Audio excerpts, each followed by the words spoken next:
vídeo sobre os 5 maiores medos dos peritos iniciantes, uma pessoa revelou qual era o medo dela, além dos que a gente conversou naquele vídeo, e ela escreveu o seguinte comentário: Bom dia, questão de perguntar para outros peritos, porque a maioria não dão muita atenção para pessoas da mesma profissão. Bom, para resolver isso, eu estou aqui para lembrá-los de uma playlist aqui do canal que se chama Respondendo Dúvidas sobre Perícia Grafotécnica, onde não tem só um, mas vários vídeos respondendo dúvidas aleatórias sobre perícia grafotécnica, principalmente de quem está começando. Então sim, perguntar coisas para outros peritos pode ser meio difícil. A nossa área é difícil e muitas vezes as dúvidas são complexas. Muitas vezes as dúvidas são mais que dúvidas e muitas vezes a gente não tem como responder um por um. E é por isso que essa série de vídeos existe e a sua dúvida pode já estar respondida aqui e caso não esteja, quem sabe ela pode entrar para o próximo vídeo que vai ter no futuro. Então já deixa aqui nos comentários uma dúvida que você tem sobre perícia grafotécnica. Assiste até o final porque hoje eu vou responder mais dúvidas sobre perícia grafotécnica e não esqueça de se inscrever no canal para você não perder os próximos conteúdos e também de compartilhar esse vídeo com seus colegas e amigos, porque além de ser uma forma de contribuir com o meu trabalho aqui no YouTube, você também vai estar ajudando a resolver as dúvidas de muita gente por aí. Olá, eu me chamo Juliana Pereira, sou perita grafotécnica e estou aqui para te guiar pelo mundo da perícia. Seja muito bem-vindo ao time. Vamos direto ao ponto, eu separei algumas dúvidas que eu peguei dos comentários de vídeos aqui do canal para a gente responder. Lembrando que esse vídeo faz parte de uma série, tem uma playlist já aqui no canal, em que você pode assistir os outros vídeos respondendo dúvidas sobre perícia grafotécnica. Vamos à primeira dúvida. Bom dia, me esclarece por gentileza, essa profissão se estende a pedagogos ou é propaganda enganosa? O pedagogo pode, depois de seguir os passos, atuar como perito grafotécnico? Confere essa informação? Então vamos lá. Primeira coisa é que pedagogia não tem absolutamente nada a ver com perícia grafotécnica. Uma coisa não está relacionada à outra. De forma que você ser ou não pedagogo não faz a menor diferença para você se tornar um perito grafotécnico. O que acontece muito? Propagandas, nós temos muitas propagandas na área tentando pegar pessoas de outras profissões e colocar a perícia grafotécnica como a coisa que vai resolver a vida delas. Então a ideia, muitas vezes, dessas propagandas, o que eles exploram nesse marketing, é pegar profissionais que estão insatisfeitos com as suas respectivas carreiras e profissões e tentar pegar essa insatisfação e resolver com a perícia grafotécnica. É por isso que nós temos propagandas que provavelmente essa pessoa viu, falando de peritos, de pedagogos que podem ser peritos grafotécnicos e de N outras profissões que podem ser peritos grafotécnicos. O que acontece? Se você é pedagogo, você pode ser perito grafotécnico. Se você não é pedagogo, você também pode ser perito grafotécnico. Porque para você ser perito grafotécnico, você precisa ter expertise em grafotécnica. Mas a questão que pega é, onde você vai trabalhar sendo perito grafotécnico? Quando você se forma e adquire conhecimento em perícia grafotécnica, nós podemos fazer uma analogia aí com qualquer outra pessoa que se forma numa faculdade, por exemplo. A pessoa é bacharel em direito. Ela aprendeu o direito. Agora, onde ela vai trabalhar? Ela pode fazer a prova da OAB e se tornar advogada, ela pode passar em um concurso, por exemplo, trabalhar em um tribunal, trabalhar na polícia. Então tem essas opções. E para cada uma dessas coisas vai exigir requisitos. Aqui na perícia grafotécnica segue a mesma lógica. Você tem a expertise. Agora, onde você vai trabalhar? Vai ser em tribunais, como perito judicial, ou vai ser de forma particular, prestando serviço particular. Acontece que para prestar serviços para os tribunais, como perito judicial, existem requisitos conforme cada tribunal. E aí não adianta você vir me perguntar, o tribunal do Ceará aceita tal coisa? Eu não sei, gente. Porque cada tribunal tem seus requisitos e eu não tenho como saber. Se eu for te responder isso, eu vou ter que ir lá pesquisar sobre os requisitos do Tribunal do Ceará. Então é melhor você que está interessado lá pesquisar sobre o tribunal que te interessa, que você quer atuar. Mas o que acontece? Muitos tribunais exigem curso superior para perito grafotécnico, ainda que não exista faculdade, graduação de perícia grafotécnica. Muitos tribunais colocam esse requisito porque eles querem alguém que tenha uma formação superior. Então acontece, se você tem uma formação superior, por exemplo, pedagogia, você vai poder entrar nos tribunais que exigem formação superior, diferente da pessoa que não tem nenhuma formação superior. Mas como eu falei, não existe formação específica superior em grafotécnica, você não vai encontrar uma graduação em grafotécnica. Portanto, é aceito meio que qualquer outra graduação. Então, nesse caso, um pedagogo pode se tornar perito grafotécnico, um engenheiro pode se tornar perito grafotécnico, um contador pode se tornar perito grafotécnico, uma pessoa formada em direito pode se tornar perito grafotécnico. Então, a questão aqui não é tanto a tua graduação, tá? Mas essa dúvida surge por causa dessas propagandas. Então, como eu disse, a tua graduação, ela só vai servir para esse requisito dos tribunais. De resto, a pedagogia não tem nada a ver com gravotécnica. Aí ele pergunta, ou ela, já não lembro mais, o pedagogo pode, depois de seguir os passos, atuar como perito gravotécnico? Sim, se você adquiriu toda a expertise, o mínimo necessário de expertise, que é uma expertise um certo nível aprofundado, e você cumpre os requisitos dos tribunais, por exemplo, você está apto e pode atuar como perito grafotécnico, tá? Essa informação confere. E isso aqui que eu tô falando vale para outras profissões também, outras propagandas que a gente vê por aí. Próxima pergunta. Oi, eu vi em outro vídeo você dizendo que poderíamos levar o documento para casa, documento que você mesmo esqueceu. Às vezes a diligência é presencial e às vezes levamos para casa. É isso? Essa pessoa aqui tá falando do vídeo, se eu não me engano, é o vídeo da minha primeira nomeação, que eu conto aí a primeira nomeação. O documento questionado era na via original, era um contrato bancário. E eu deveria ter pegado o contrato quando eu fui fazer a coleta e eu esqueci, e aí eu tive que voltar. No outro dia, eu vou deixar o vídeo aqui nos cards, mas é esse vídeo aqui, onde eu contei sobre a experiência da minha primeira nomeação, como foi essa primeira nomeação. Agora, como é que funciona essa questão das diligências? Primeira coisa, nós vamos ter diligências presenciais e diligências online, remotas, e nós vamos ter a questão dos documentos que nós podemos levar e dos documentos que nós não podemos levar. Não necessariamente porque uma diligência é presencial você vai poder levar os documentos, ou então porque uma diligência online você não vai ter acesso aos originais. Não faça essa relação, porque numa diligência presencial versus uma diligência remota, a única diferença está na forma como você vai fazer aquele ato. Então, por exemplo, em uma coleta presencial, você vai coletar as assinaturas da pessoa, você vai ter o formulário que você vai poder trazer para casa. É um documento que será usado na perícia nas vias originais. Você vai ter a peça questionada, por exemplo, um contrato bancário, e vamos supor que essa peça questionada foi disponibilizada na via original. Você também vai poder trazer esse documento com você, para você analisar ele na via original, faz parte da perícia. Mas tem alguns documentos que não dá para trazer. Por exemplo, documentos pessoais atuais do periciano. Não tem como você ficar aí um mês, 15 dias, um dia que seja, segurando, retendo um documento pessoal de alguém. Então, esse tipo de documento, o RG, a CNH, o título de eleitor, por exemplo, você não pode levar com você. Não importa se a diligência é presencial ou se a diligência é remota, você não vai poder reter esse documento. Se for um RG antigo, por exemplo, uma CNH que não é mais usada, a pessoa já tem outra que ele usa, aquela lá nem vale mais, aí beleza, você pode levar. Serão seus padrões. Mesma coisa se a diligência for remota, vamos supor uma coleta remota. Mesmo a coleta sendo remota, você vai ter que ter acesso aos padrões, o formulário nas vias originais. Geralmente você vai receber pelo correio, ou você vai ter um correspondente, você vai ter um parceiro, na verdade, um outro perito, que vai mandar para você, por exemplo. O ideal é que você tenha essas vias originais. Então não importa se a coleta é remota, você vai receber as vias originais. Mesma coisa a questão do documento físico. Se você fez a coleta remota, mas foi disponibilizado esse contrato questionado do banco em via original, você vai receber. Você vai ter que analisar isso na via original, via física. Então você vai ter que dar um jeito de pegar esse documento. Mas os documentos pessoais, por exemplo, você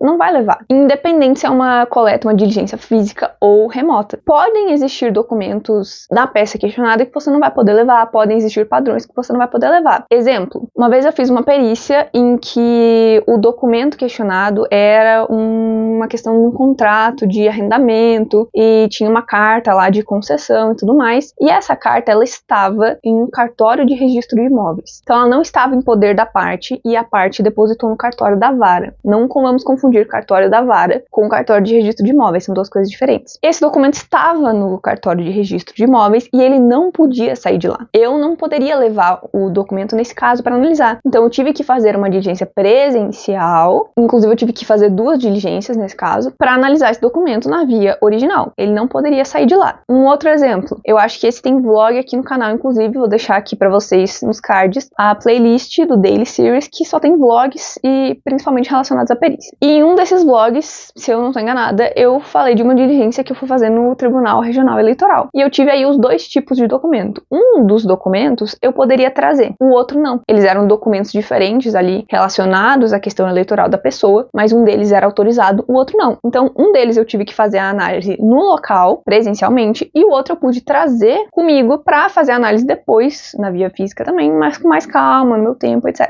Então, a diligência ser presencial ou remota não necessariamente está ligado com você poder trazer o documento ou não, tá? Tem mais a ver com o que você pode realmente ou não trazer. Geralmente, documentos padrões você vai poder trazer a coleta, outros padrões naturais que a pessoa levar, vamos supor, se ela levar alguns contratos que ela tem assinado e ela aceitar que você leve, se ela levar procurações, por exemplo, ou sei lá, recibos que ela tenha com a assinatura dela, que ela está te dando ali como padrões, você pode levar. E com questão do documento questionado, vai depender se é autorizado ou não, mas regra geral é autorizado, até porque a maioria dos documentos vão ser disponibilizados lá na VAR, vão fazer parte dos documentos do processo e vão estar liberados para as partes acessarem. Então o perito vai poder levar. Mas podem existir casos em que não tem como sair lá do local aquele documento. Outra coisa também em que não pode sair do local é aqueles cartões de assinaturas. Você analisa lá no cartório, você não leva com você. Então, independente se é diligência presencial, vou repetir mais uma vez para ficar bem claro, independente se é diligência presencial ou remota, vai ter documentos que você pode levar e deve levar, e vai ter documentos que você não pode. Ok, terceira pergunta. Olá, Juliana, tudo bem? Acabei de assistir seu vídeo sobre certificados digitais, que é esse vídeo aqui, também vou deixar nos cards, e estou com uma dúvida. Você cita o certificado digital A3 também na nuvem. Estou em São Paulo, interior. Esse pode também ser utilizado no lugar do token? Pergunto, pois você frisa o token, mas não a nuvem. Desde já agradeço a atenção. Então, na verdade, se você pode utilizar ou não, vai depender se o tribunal aceita. Então, tem tribunais que vão aceitar a nuvem, outros não. Realmente, você vai ter que ver o que seu tribunal aceita. Geralmente, no site do tribunal, vai ter algum lugar lá que vai dizer qual é o tipo de certificado digital que é aceito. Eu enfatizo ali a questão do token, porque todos os tribunais aceitam o token A3, e acho que já tem alguns tribunais que aceitam o A4. Agora, a questão da nuvem, realmente não sei, teria que verificar a compatibilidade ali se o tribunal aceita ou não. E é bem importante verificar isso, senão você pode gastar aí com o certificado e quando chegar na hora de usar,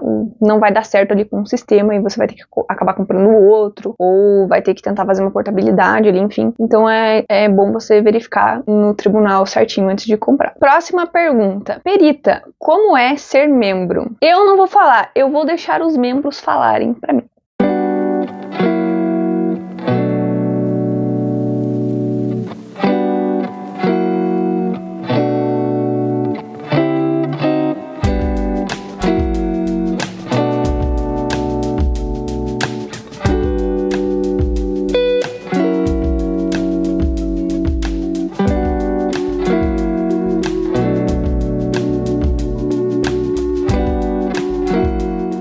Bom, acho que já deu pra ter uma ideia aí de como é ser membro, né? O fato é, se você gosta dos conteúdos que já são liberados aqui no canal, você com certeza vai gostar dos conteúdos exclusivos e aprofundados que tem lá nos Mestres da Escrita, que é o meu clube de membros aqui no YouTube. Se você se tornar um Mestre da Escrita, você terá acesso a 3 vídeos exclusivos por mês, mais uma live também todos os meses comigo, pra gente discutir e conversar diversos temas da perícia grafotécnica. Como é que funciona aí essa questão dos vídeos nos membros? Todo mês nós temos um tema e os vídeos e a live costumam ser relacionados a esse tema. Todos os nossos vídeos temas, eles são abertos para o público geral, então você pode ter uma noção aí de quais são os temas que já foram trabalhados nos Mestres da Escrita e o que você pode ter acesso. Se você entrar nessa playlist que eu vou deixar aqui, que é a playlist dos Mestres da Escrita. Cada vídeo desses é um vídeo tema para um mês que já passou. E além deles, os mestres tiveram acesso a mais 3 vídeos e uma live sobre esses temas. Se você se tornar um Mestre da Escrita, além dos conteúdos exclusivos e das lives, você também vai ter acesso a emojis exclusivos, além de um selo ao lado do seu nome para indicar que você faz parte dessa comunidade. Para se tornar um Mestre da Escrita, basta você clicar no botão Seja Membro, que vai ter embaixo desse vídeo. Próxima pergunta. Perita Juliana, ou algum colega aqui, pode me responder? Tem que gravar a coleta mesmo sendo presencial? O que você precisa gravar e não pode faltar é a pessoa escrevendo. Você não precisa gravar o ato todo da coleta. Então, por exemplo, botar uma câmera na sala que pegue todas as pessoas e deixar gravando do início ao fim a coleta. Isso você não precisa fazer. Tem muita gente que recomenda isso na coleta online, só que na coleta online é muito mais fácil de você fazer isso. É só você colocar para gravar no aplicativo e já sai o arquivo pronto depois. Na presencial é muito mais complicado, porque você vai ter que ter um equipamento ali de gravação, você vai ter que ter pelo menos um tripé, alguma coisa para você posicionar, você vai ter que ter um outro celular ou uma câmera, enfim, para você estar gravando ali todo aquele ato. Eu não acho que tem necessidade de você gravar. Isso aí é igual audiência, por exemplo. Se você vai numa audiência, o que vai ser gravado, por exemplo, pelo juiz, vai ser os depoimentos das partes. Ele não vai gravar o negócio todo, porque não precisa. E aqui eu acredito que é a mesma coisa. Não tem necessidade de você gravar tudo. Se acontecer algum problema, vamos supor, a pessoa se recusou a assinar, você vai informar isso em petição nos autos depois. E a tua palavra já tem um peso. Você tá ali como auxiliar da justiça, não esqueça disso. Então não tem necessidade de você gravar tudo, todo o ato ali. O que você não pode deixar de gravar, de novo, é a pessoa assinando. Ou seja, fazer ali um vídeo curtinho que pegue pegue os movimentos da pessoa escrevendo para que depois você possa analisar com mais facilidade, mais precisão, algumas coisas como o movimento mesmo que ela faz, a ordem, o sentido, se ela faz ali alguma transposição, algo que você não está conseguindo identificar muito bem, só analisando a escrita você vai recorrer ao vídeo. Então é por isso que é importante você ter aí esse registro. Mas fora isso não precisa gravar o negócio todo não. Próxima pergunta. Uma dúvida. O assistente técnico pode acompanhar a coleta, porém de boca fechada, certo? Ou ele tem direito de opinar na coleta? Ele tem direito de requerer cópia do auto de coleta e documentos, ou então fazer suas próprias exigências durante a coleta? Te pergunto isso, pois farei uma coleta como perita em que a parte requerida pediu que eu trabalhe em conjunto com o assistente técnico. Eu vou adivinhar que já deve ter passado essa coleta, né? Porque eu não sei de quanto tempo faz esse comentário, mas enfim. Nesse caso aqui, o que vai reinar é o bom senso entre as partes, tanto o perito quanto o assistente técnico. O assistente técnico não precisa ser uma pedra que vai ficar lá no canto, meu Deus, não pode olhar pro lado que tá errado. Não. Mas a gente não pode esquecer que quem está conduzindo o ato, quem é a autoridade daquele ato, é o perito judicial. Então, assim,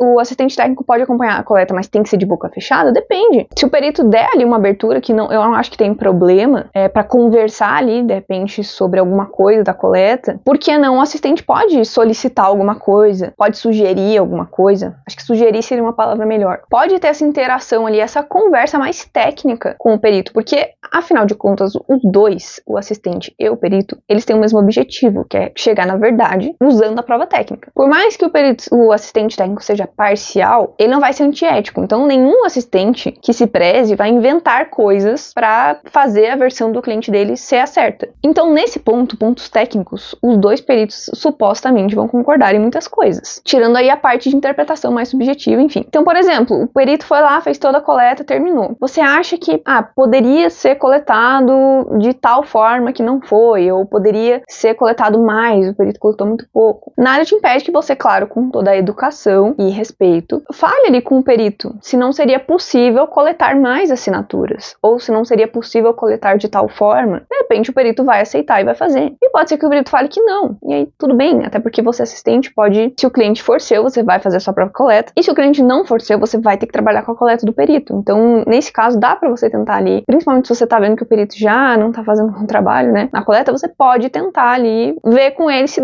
tem como coletar mais, ou tem como coletar de tal forma que não foi, de repente, naquela caso era importante coletar com uma escrita, letra de forma, por exemplo, e o perito não coletou. Pode falar com ele, já teria como coletar uma página com letra de forma. O máximo que ele vai falar é que não. Não tem nada de errado você sugerir ou solicitar como assistente. O que você não pode é querer mandar, ou querer dizer que o perito tá fazendo errado, ou coisa desse tipo. Então tem que tomar muito cuidado como você vai falar isso. E eu acho que também você tem que verificar ali a abertura daquele perito, porque tem peritos que eles acham que o assistente técnico é inimigo deles, e eles odeiam o assistente técnico, né? Então, aí sim, você vê que o perito já tá ali com aquele, que saco, assistente técnico, fica quieto aí, não fala nada. Aí é melhor você, de repente, não ficar mais na tua, né? E deixar pra apontar os erros lá na tua impugnação. Aí a questão da cópia dos autos de coleta e dos documentos. O assistente técnico tem direito a tudo. Inclusive está no CPC, eu parei aqui pra achar o artigo pra vocês, pra eu poder ler na íntegra. O nosso famoso artigo 473, lá vai ter, além dos requisitos legais do laudo pericial, lá também vai ter os poderes do perito judicial e do assistente, que são os mesmos. Parágrafo 3º do artigo 473. Para o desempenho da sua função, o perito e os assistentes técnicos podem valer-se de todos os meios necessários, ouvindo testemunhas, obtendo informações, solicitando documentos que estejam em poder da parte, de terceiros ou em repartições públicas, bem como instruir o laudo com planilhas, mapas, desenhos, fotografias e outros elementos necessários para esclarecer o objeto da perícia.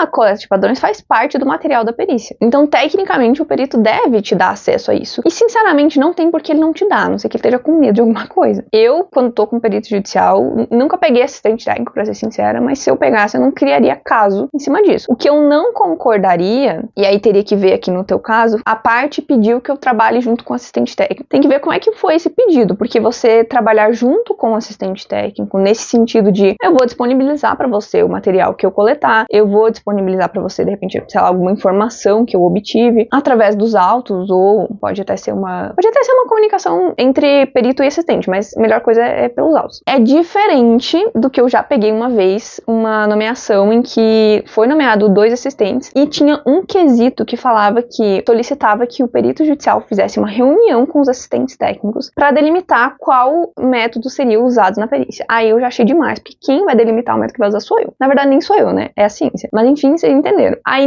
nesse caso já achei meio abuso, porque tá querendo... A cooperação já virou um negócio demais, entendeu? Já ultrapassou, acho que ali o limite de assistente perito, que tem um limite. O perito judicial não que está acima, mas ele está ali como responsável pelaquela prova. O assistente está responsável pela dele. Então não dá para o assistente querer mandar interferir. E além do 473, tem mais um artigo importante que você pode usar aí nesses casos de perito assistente, tá? Que é o 466, parágrafo 2º, que diz o seguinte, que o perito deve, quer dizer, é obrigado a assegurar aos assistentes das partes o acompanhamento de diligências e dos exames que realizar com prévia comunicação comprovada nos autos, com antecedência de 5 dias. Então, aqui nesse caso, entra a questão, o acompanhamento das diligências e dos exames que ele realizar. Então, aqui entra o formulário da coleta, por exemplo. Se ele for fazer uma diligência para ter acesso a cartões de assinaturas, por exemplo, que ele precisa com padrões, ele tem que avisar os assistentes técnicos e os assistentes vão poder comparecer sim no cartório junto com ele, e também vão poder ter acesso a todos os cartões que ele tiver. Então, assim, na verdade, pra gente fechar aqui essa questão, não precisaria ter uma certa discussão sobre isso. Primeiro que tem em lei, segundo que essa cooperação meio que deveria ser natural, entende? Mas, como a gente tem aí essa questão do perito muitas vezes se sentir ameaçado pelo assistente técnico, e muitas vezes não ser receptivo com o trabalho do assistente técnico, na prática pode ter alguns problemas, do tipo o perito judicial não querer disponibilizar a coleta pro assistente, o perito judicial não querer que o assistente acompanhe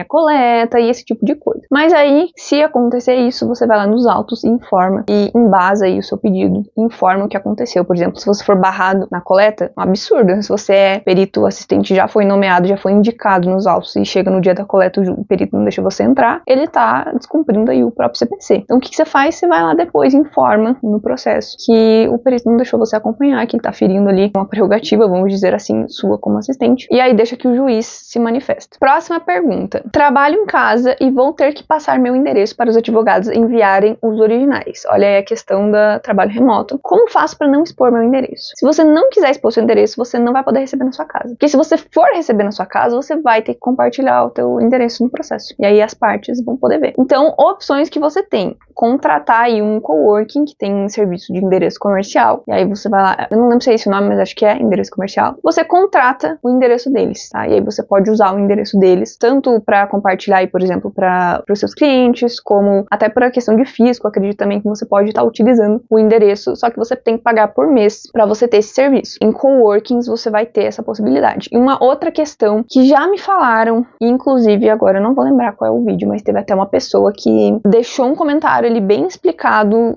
sobre a questão de você ter uma caixa postal no correio, você receber pelo correio, que aí você não vai usar o teu endereço, você vai usar o endereço dessa caixa postal. Só que agora eu não recordo exatamente o que a pessoa falou e nem qual vídeo foi.